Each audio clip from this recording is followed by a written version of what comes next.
You're listening to Sunroot Sessions, a space for grounded healing and everyday wisdom. I'm your host, Sam, medical astrologer and TCM student practitioner, helping you reconnect with your body, your rhythm, and your roots. This is where ancient traditions meet modern life.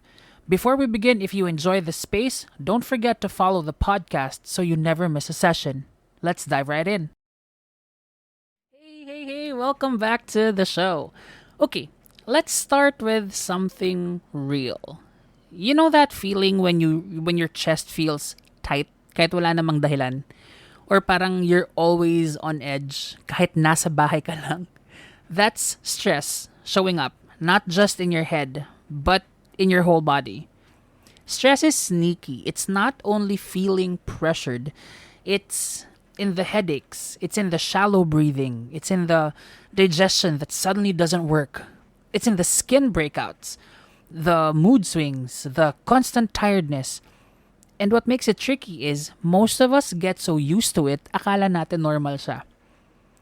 From the traditional Chinese medicine perspective, stress usually blocks the liver qi. The liver's job is to keep energy moving smoothly through the body. Pero pag stressed ka, parang traffic jam. I think I mentioned this in like 2 episodes earlier, right? Energy gets stuck. Kaya you feel tense, irritable, restless.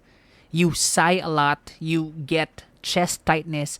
Sometimes even PMS symptoms get worse. Kasi stress is literally jamming the flow. Astrologically, stress has planetary signatures. Mars is heat, fight mode, adrenaline. Saturn is pressure, heaviness, weight. Kaya when Mars is overstimulated in your chart, stress shows up as inflammation, high blood, or palpitations.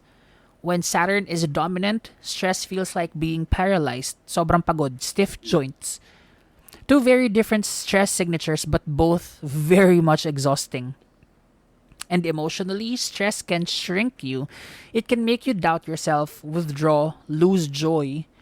You're not, quote unquote, lazy. You're overloaded. And the truth is, stress is just your body trying to protect you. Pero kung lagi siyang naka-on, the system burns out. So, what I want you to hear is this. Stress has a face. And once you know how it shows up in your body, you can start responding instead of just reacting.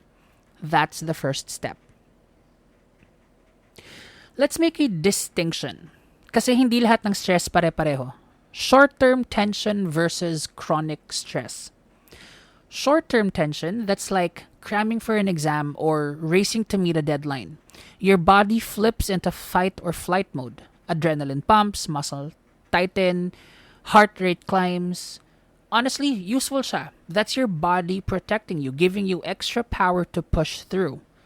Pero chronic stress, that's when fight or flight never shuts off. Imagine nakikipaghabulan ka with a lion for months. Yung lion mo, you have your bills, toxic boss, family issues, constant overthinking. Pero your body can't tell the difference.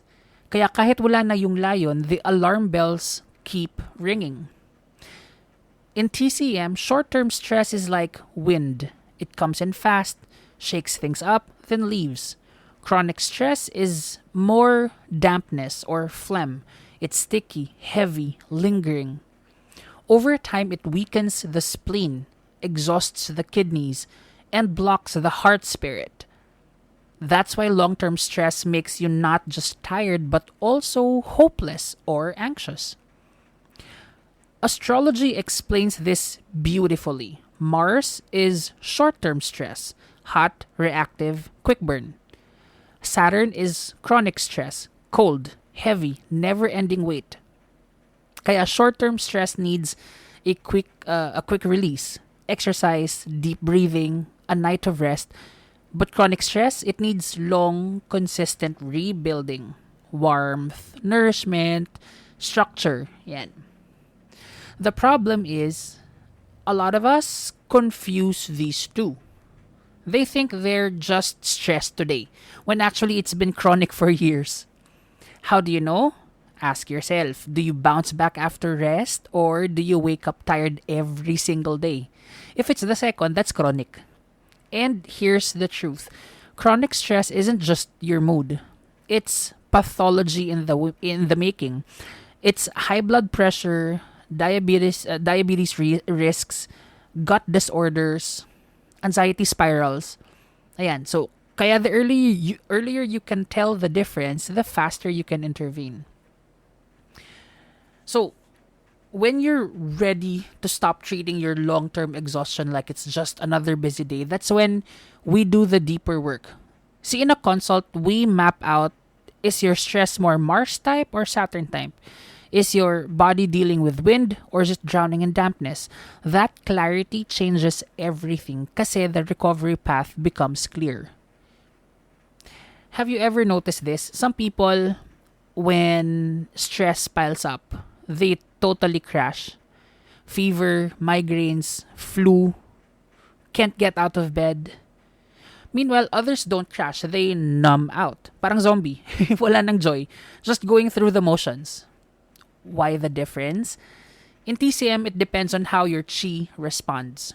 Some people's chi disperses too fast under pressure. They crash because their reserves get drained. Immune system collapses. The body says, shut down. Others, their chi freezes.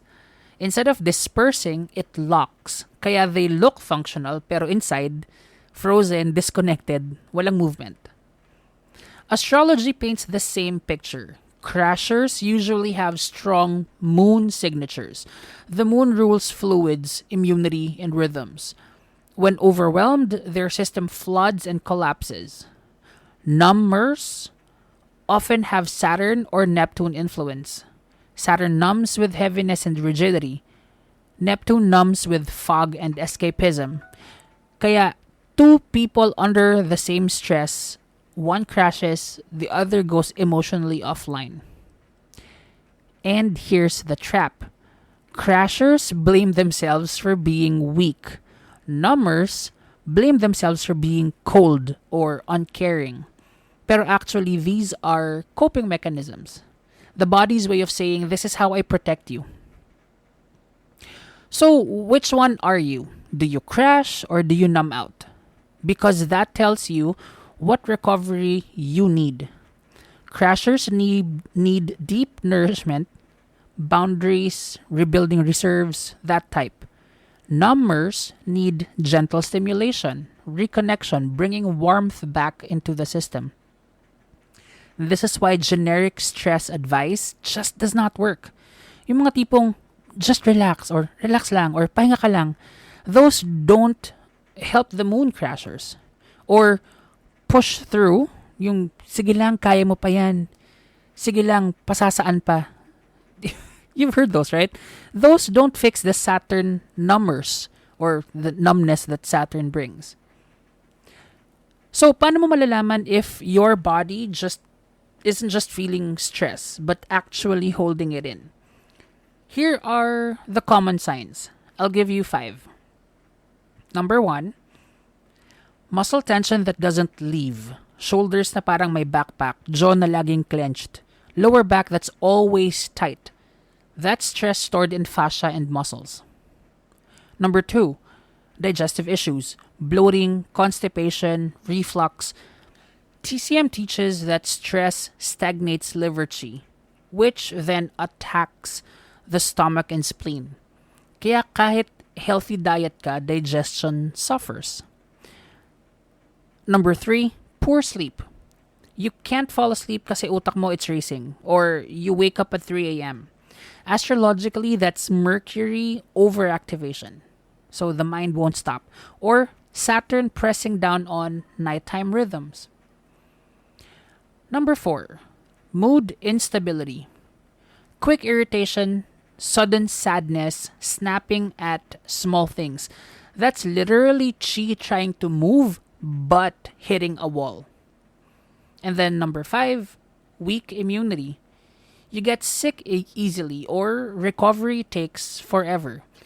TCM calls this weakened wei chi or the defensive chi, the defensive energy. around your body. Astrology connects this to moon weakness, so low resilience, or Neptune fog, the porous boundaries. And one more sneaky sign, skin issues, eczema, acne flare ups, rashes, stress heat rising through the channels, or Saturn dryness showing on the skin. The problem is we normalize all of these. Everyone gets tired. Everyone has bad sleep. Pero no, those are signs your body is storing stress, not releasing it. And I want you to shift how you see this. Hindi siya weakness, hindi siya nagfe-fail ka. It's communication. Your body is literally saying, help me out. And the faster you listen, the easier the healing. When you see these signs, don't wait for breakdown na. Don't wait until you're hospitalized or burnt out to the point of quitting everything. When you see these signs, that's your cue to reset. And when you want that reset mapped to your blueprint, that's where astrology plus TCM becomes magic. We find where you're holding stress, gut, heart, skin, immune system, and build the reset plan that actually works. Alright, so what can you actually do? Kasi ang daming advice out there, di ba? But the point is, safe and consistent resets. Another 5. Number 1, breath work. Slow, deep breathing. In TCM, breath nourishes the lung chi, which protects your whole system. In astrology, breath calms Mercury overload. The good thing is it's free and it's always available, so you might as well use it, right? Number 2, gentle movement. Walking, stretching, tai chi, yoga. Not punishing workouts. Stress is stagnation kasi. So movement is the solution because movement is flow. Even 10 minutes daily changes everything.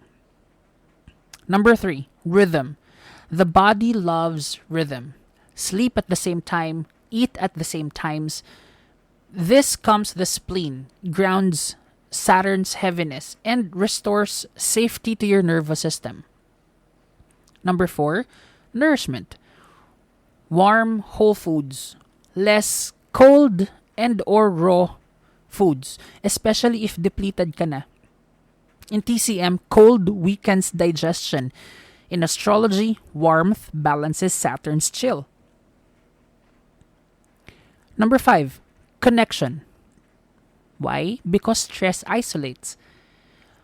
Venus and Jupiter, the planets of joy and healing, remind us laughter, friendship, affection, these are medicines. Community literally rebuilds your resilience. The trick? Don't look for instant hacks. Consistency beats intensity. Better a 5-minute practice daily than a 2-hour routine once a month. And when you want to level it up, tailor your reset to your chart. Saturn heavy, you need warmth, encouragement, routine. Mars heavy, you need cooling, calming, grounding. If you have Neptune, that's boundaries and clarity. Moon sensitive, that's cyclical rest, nourishment. That's why my consults work, because we stop throwing random self-care stuff at the wall and start aligning it with your system. So when you're ready to stop hustling for balance and start actually living it, book your consult, because stress doesn't get to run the show. You do. Thanks for tuning in to Sunroot Sessions. If today's episode helped you feel seen, grounded, or just a little more curious, share it with someone who needs it. You can also book a session with me or join our growing community via the links in the description. Until next time, stay rooted, stay radiant.